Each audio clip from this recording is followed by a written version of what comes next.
Hey, what's going on, bros? Tech on here, and today I'm going to be giving you guys a video with my opinion of the most appropriate tech for a college student. Let's get started.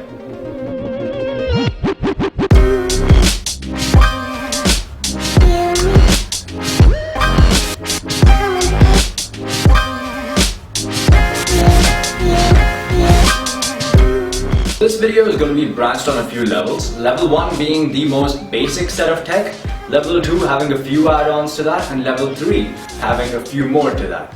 And that's how these are going to be based, and whatever your budget is, you can get the tech if you're interested. Or any of the alternatives that I'm going to be giving you during the video is also perfect.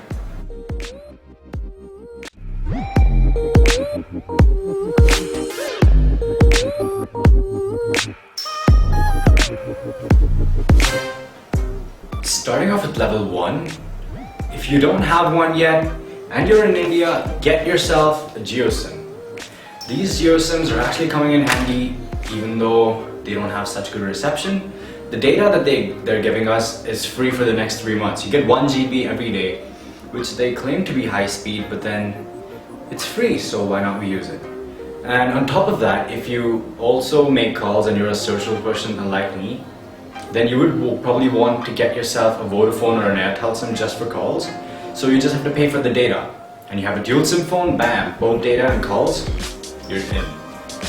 My calculator of choice is the Texas Instruments TI-84 Plus. This thing is a beast all by itself. It's technically a mini computer that you can carry wherever you go. It can do any arithmetic, algebraic, integration, derivation, operation, and on top of that you can make your own programs, because if you don't know how to find the derivative or the integrand, improper integrand also, you can just make an app yourself and load it onto this and it will do it for you. On top of that, the good thing is you can play Pokemon on it. You can actually play Pokemon, like the game that was intended for GBA and Nintendo DS games. You can play it on this thing. Why do you even need a Nintendo anymore? Just buy this thing. It's perfect. The mouse that I use for laptops and my other netbooks, because the mouse pads just don't work with me, is the Logitech M275.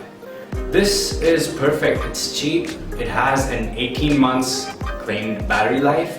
It has a perfect grip around the thing, and it has a nice texture wherever you put your thumb. It doesn't die. Whatever, I just leave it on. I left it on from the time I bought it. I'm pretty sure it's been on state and it's still been working right now. It has the perfect grip. You don't even need a mouse pad, and it's an invisible laser.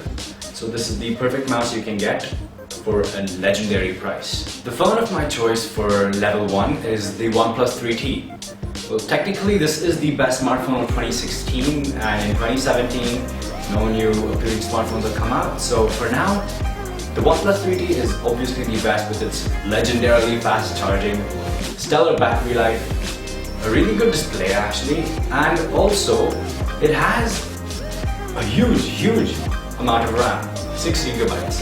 You can technically do anything you want. Along with the Snapdragon 821 processor, you've got yourself another beast.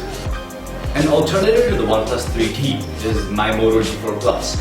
This is a really good phone. It has all the good stuff like active display, laser autofocus, 1080p display, 5.5 inch. I personally prefer big phones, but then the smaller ones will be coming up in the next few levels. So this phone also has a really good battery life, has a good camera, and it has a fingerprint scanner too. At the price, it's a legendary phone. And finally, the laptop or computer of my choice is the Lenovo Y510P SLI configuration. It has 16 gigabytes of RAM, it is running on an i7 2015 edition, and it has 2 graphics card slots. That's exactly why I bought this laptop, because of the SLI. 2 graphics cards, GTX 755M, 2 gigabytes of RAM, and the other one's a GTX 90D Ti with a whopping 6 gigabytes of graphics. This is technically a beast, and it's still a beast even though it's more than a year and a half old. All the keys are still clicky. It has a very good flexible display, 2K panel actually, and I didn't actually find any problems in the mouse pad too. So if you forget to carry your mouse or spare mouse if you ever buy one, you're pretty good to go. An alternative to the Lenovo Y510P SLI, a more budget version, is the Lenovo G50-80. This laptop has a few toned down specs, and a weaker processor, but it'll do the job for a college student. So that is a good alternative for a budget level. 1TB of hard disk, Core i3 2017, and it's got 4GB of RAM. Now moving on to the optionals in level 1. So these are the things you might want, but it's not definitely necessary. So number 1 is the JBL E40 Bluetooth headphones. I have reviewed this completely in my channel, click here or there, wherever it pops up. And these headphones are really good because they're super loud, and even though they don't come with noise cancelling, it's like you can't hear anything else outside. So these headphones are really good for the price. It comes around 10K right now, and an alternative to this will be the Sony XB450 headphones. Those have really good bass, and that does have a really soft cushion, so it has more efficient noise cancelling. The second optional in level 1 is the Sony Cycle Energy 10,000 mAh power bank. This power bank definitely, it's huge. It isn't that heavy, also it's quite portable and fit in your pocket or anywhere small. It charges my OnePlus 3T around 2.5 times before it completely dies, and I also use it to charge the JBL headphones, and a special object coming up in level 2 if you're planning on purchasing.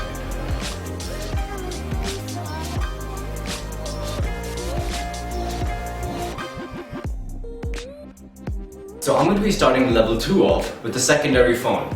Well, we know it's always safe to have a dual SIM phone or 2 different phones with you, so that you have 2 different connectivities, so if one is down, the other is available. But this time, since I'm a huge Pokemon Go player, and I keep on using my phone whenever I get the opportunity because I'm so antisocial and I really need to be gaming at all times. Yeah. So I keep 2 phones with myself because one dies very soon. And my choice of the secondary phone is the Galaxy S6 Edge. And my alternative to the Galaxy S6 Edge would be either the HTC One M9 or the iPhone 6.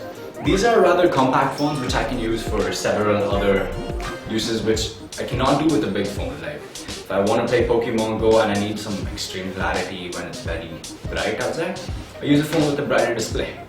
The second object in level 2 is actually something you guys wouldn't even need ever, but I found myself needing it more than often. It's a secondary calculator.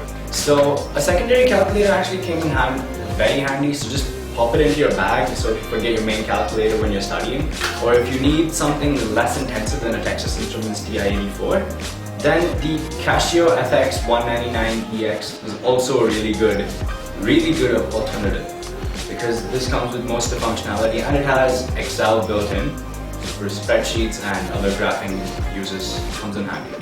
After that, this is something I believe every college student should have if he is a huge fan of reading, is a Kindle. Kindle or any other ebook reader for that matter. So this Kindle, the last time I charged this was probably before I bought it. It was charged in the Manufacturing Society. Yep.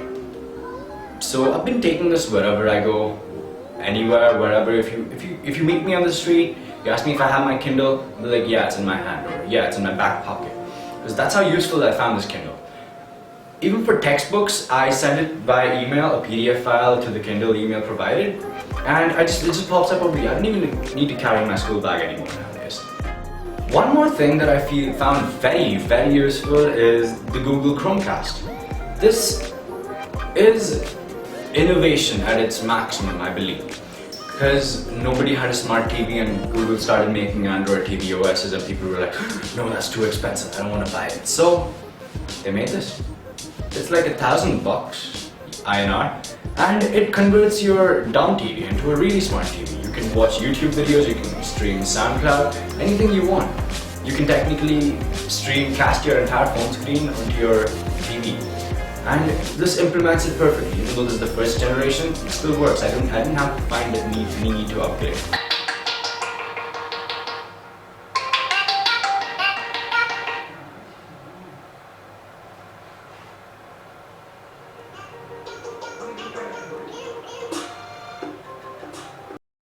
It's just investing in a fast charger. So Samsung has these adaptive fast charging, Motorola and HTC use the Qualcomm Quick Charge.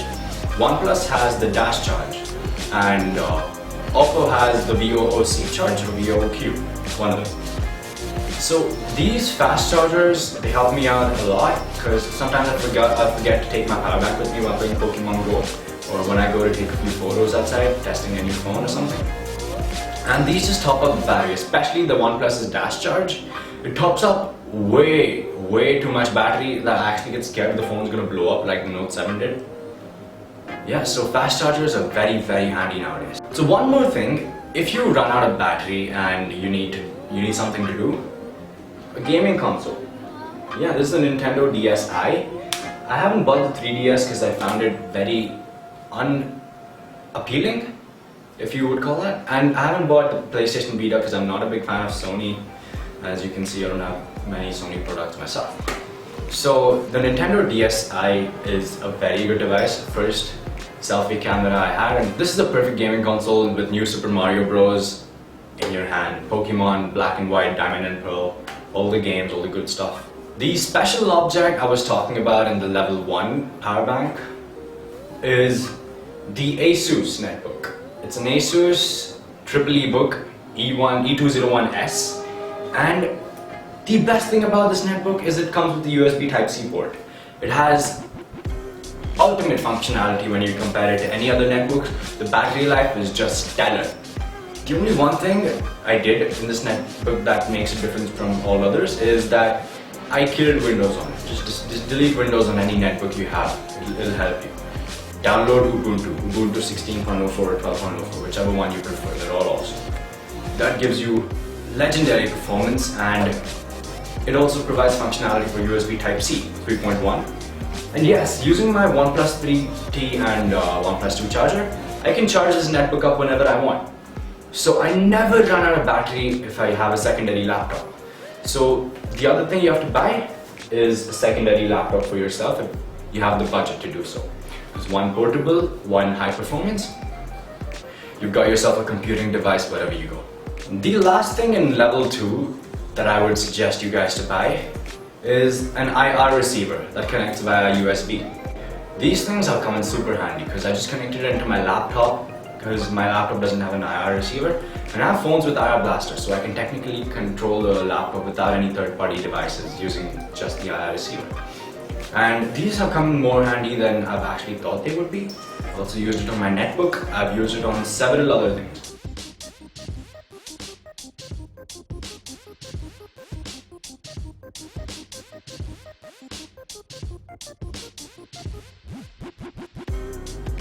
Moving on to the final level, level 3. This is where things start getting a bit unnecessary and kind of overkill. But I'm going to do it anyway for the people who are willing to invest. So, starting off, get yourself a tablet. These tablets come in very handy at times when you expect least. Like when you're trying to go through a PowerPoint presentation and a 5.5-inch phone is just too big, just use a 7-inch or 8-inch tablet. It makes it so much easier to do so, and everything is much more clearer and zoomed in technically. So my tablet suggestion is the Lenovo Tab S2. This is a very budget tablet, but there are also a few other suggestions. Please check the description for any other suggestions that I will put in. Next, if you have an old router at home, do not dispose of it. I repeat, do not dispose your old router. This is very useful actually. It can be used to extend the range of your Wi-Fi and make it to act as a repeater. You can also stop it from letting other people from outside the house accessing your present router's Wi-Fi connection. There are so many uses for it, so do not dispose of it. If you guys would like a tutorial on how to do that, please write down in the comments and I will make sure it's up very soon. Next up in the list is a VR headset. This is the OnePlus Loop VR. Well, these are usually used for entertainment and immersive experiences, so it might not be a definitely must-have for a college student, but they are fun at times when you're bored and you want to take a break. This is the OnePlus Loop VR, and this is presently the best virtual reality headset I've ever used. It works perfectly with my OnePlus 3T. It also works with my Galaxy S6 Edge, and especially with the S6 Edge, the pixels are perfectly sharp. This is if you want extreme virtual reality experience. Next up on the list is a secondary mouse and a keyboard combination. If you don't want to buy just the Logitech mouse, then you can also get yourself a keyboard. This can be combined when you have a standalone or secondary monitor or a display, like an old television also.